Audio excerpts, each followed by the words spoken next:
बिस्मिल्लाहिर्रहमानिर्रहीम। Viewers, doctor Hasan Farooq Mashwani आपको global perspectives की एक और वीडियो में खुशामदीद कहता है। व्यूअर्स,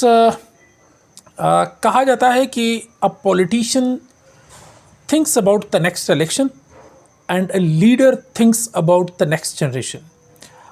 यानी कि एक सियासतदान जो होता है वो अब अगले इलेक्शन के बारे में फ़िक्रमंद होता है, और एक जो लीडर होता है वो अगली जनरेशन के बारे में या पूरी इंसानियत के बारे में या नस्ल इंसानी के बारे में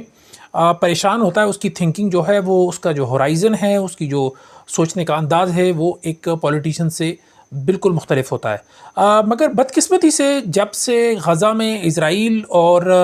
हमास के दरमियान में लड़ाई शुरू हुई है, और इज़राइल जो है वो मुसलसल गज़ा के ऊपर बमबारी कर रहा है, और पिछले दिन की रिपोर्ट है कि एक हॉस्पिटल और स्कूल्स के ऊपर भी बमबारी हुई है, जिसमें हज़ारों की तादाद में लोग जो यानी निहत्थे लोग हैं वो शहीद हो चुके हुए हैं, और लाखों की तादाद में बेघर हैं। तो वहाँ अमेरिका जैसे सुपर पावर की के जो प्रेसिडेंट हैं, वो उनके ऊपर बहुत बड़ी जिम्मेदारी आयद होती है कि वो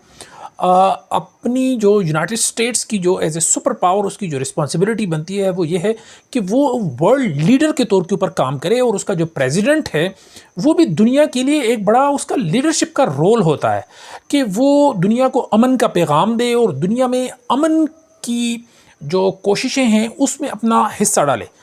मगर अनफॉर्चुनेटली इस वक्त दिखाई ये दे रहा है कि इस वक्त अमेरिका की पूरी जो एडमिनिस्ट्रेशन है वो नेक्स्ट इलेक्शन के बारे में पॉइंट स्कोरिंग ज़्यादा कर रही है, ना कि वो इंटरनेशनल पीस और international order, international security, human rights की जो वो है यानी वायलेशन है, या ह्यूमन राइट्स की जो सिचुएशन है, और जो ग्लोबल पॉलिटिकल सिनारियो है उससे ज़्यादा वो नेक्स्ट अमेरिकन इलेक्शन पे शायद ज़्यादा जो है ना उनका एम्फेसिस है, उनकी तवज्जो है।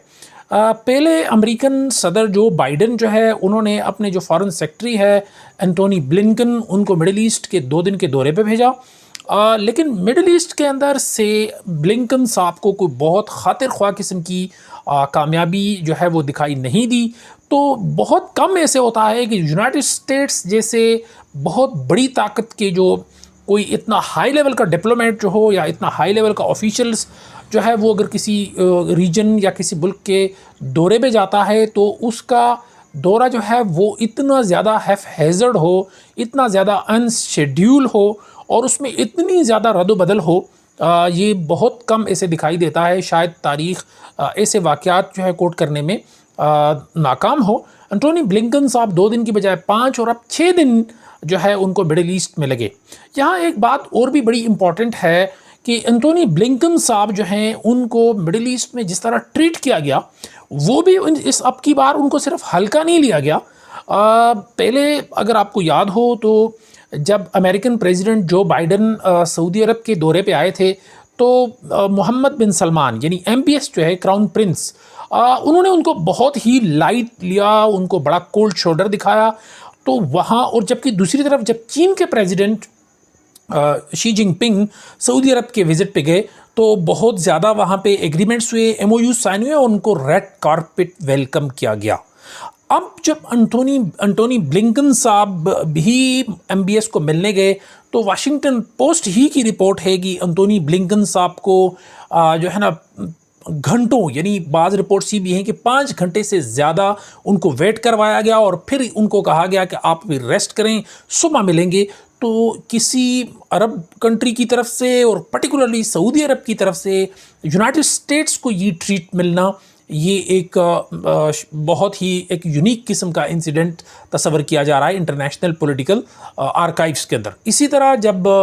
ब्लिंकन साहब इजिप्ट गए, तो वहाँ भी अल-सीसी साहब ने जिस तरह उनको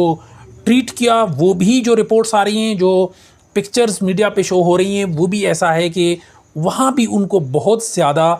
यानी उनको वो रिस्पेक्ट, या वो एक सुपर पावर का जो है ना वो वज़ीर ख़ारजा वाला प्रोटोकॉल या उस तरह की चीज़ें शायद उनके हिस्से में नहीं आई। इसी तरह जॉर्डन में जो उनका विज़िट प्लान था उसको भी उनको कैंसिल करना पड़ा। फिर उनको जो है ना किसी जगह में सायरन और इस तरह की अटैक्स और उस तरह की जो चीज़ें हैं उसमें फंस जाने का, और उस तरह की रिपोर्ट्स भी आ रही हैं। तो यूँ दिखाई दे रहा है कि एंटोनी ब्लिंकन साहब जो हैं, ये यूनाइटेड स्टेट्स के फॉरेन सेक्रेटरी कम और कोई ख़ास एलची जो कि बाहर सूरत अपना कोई ना कोई पैगाम कहीं ना कहीं पहुंचाने के लिए वो आया हो, तो यूँ ज़्यादा दिखाई दे रहा है। अच्छा, दूसरी तरफ मिडिल ईस्ट की जो पॉलिटिक्स है उसके अंदर न्यू डेवलपमेंट्स ये हो रही हैं कि इस सारे इशू के बाद जो अरब, सऊदी अरब और Arab world as a whole और सऊदी अरब बिलखसूस और इज़राइल की जो ताल्लुकात हैं उसकी जो नॉर्मलाइजेशन है वो भी जो है ना आप कह सकते हैं कि उसमें भी बड़ी एक सेटबैक हुआ है, वो भी खटाई में पड़ गए वो मामलात। और काफ़ी अरसे के बाद पहली दफ़ा जो सऊदी वजारत ख़ारजा है उसने इज़राइल को गज़ा में एक काबिज़ फोर्स डिक्लेयर किया है। उन्होंने इस चीज़ के ऊपर बड़ा वाज़ेह स्टांस लिया है। दूसरी तरफ जो सऊदी अरब और ईरान हैं उनके जो टॉप लेवल की जो पॉलिटिकल वो है, उनकी भी आपस में टेलीफोनिक कन्वर्सेशन जारी है और वो भी एक दूसरे के करीब आते दिखाई दे रहे हैं। अच्छा, यहाँ एक चीज़ ये भी बड़ी इंटरेस्टिंग है कि अगर इस सारी सिनारियों में सऊदी अरब और ईरान एक दूसरे के करीब आ जाते हैं, क्योंकि ईरान मुसलसल वार्निंग दे रहा है इज़राइल को कि वो हमास के ऊपर बमबारी बंद कर दे, तो यहाँ एक क्रिटिकल रोल बनता है चाइना और रशिया का। अगर वो भी यूनाइटेड स्टेट्स और इज़राइल को वाज़ेह स्टांस दें तो मेरे हिसाब से एक पॉलिटिकल इंटरनेशनल पॉलिटिक्स का एक अदना सा स्टूडेंट होते हुए मैं ये समझता हूँ कि जो यूनिपोलर वर्ल्ड ऑर्डर था, जहाँ यूनाइटेड स्टेट्स की एक सिंगल हैंडेड हेजेमनी थी उनका एक पूरा इंटरनेशनल पॉलिटिकल सिस्टम पे और इंटरनेशनल जो सारा यानी वो है एक ग्लोबल इन्वायरमेंट है उनके ऊपर एक पूरी उनकी कंट्रोल था। तो मैं ये समझता हूँ कि ये एक बहुत बड़ा सिग्निफिकेंट शिफ्ट होगा इंटरनेशनल पॉलिटिकल ऑर्डर में। फ्राम वो जो यूनिपोलैरिटी थी वो बिल्कुल वाज़ेह तौर के ऊपर जो है ना वो रिटायर होती हुई दिखाई देगी। और यहाँ मैं आखिर में ये बात कहना ज़रूरी समझता हूँ कि ये बेहतर था कि जो बाइडन एक अमेरिकन जो है ना प्रो इज़राइली प्रेसिडेंट से ज़्यादा अगर वो एक पीस और बिल्डर या नेगोशिएशन या जो है ना यानी अमन का पैगंबर बनते और वो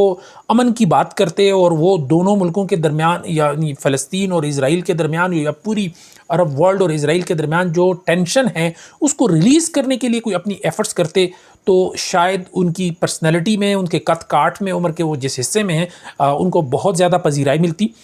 इस मौजू पे आइंदा भी बात होती रहेगी। आपसे गुजारिश है कि अगर आपने इस चैनल को सब्सक्राइब नहीं किया तो इसको प्लीज़ सब्सक्राइब कीजिए और इस वीडियो को अपने दोस्तों के साथ भी शेयर कीजिए। अपना और अपने इर्द गिर्द के लोगों का बहुत सारा ख्याल रखिए। अस्सलाम वालेकुम।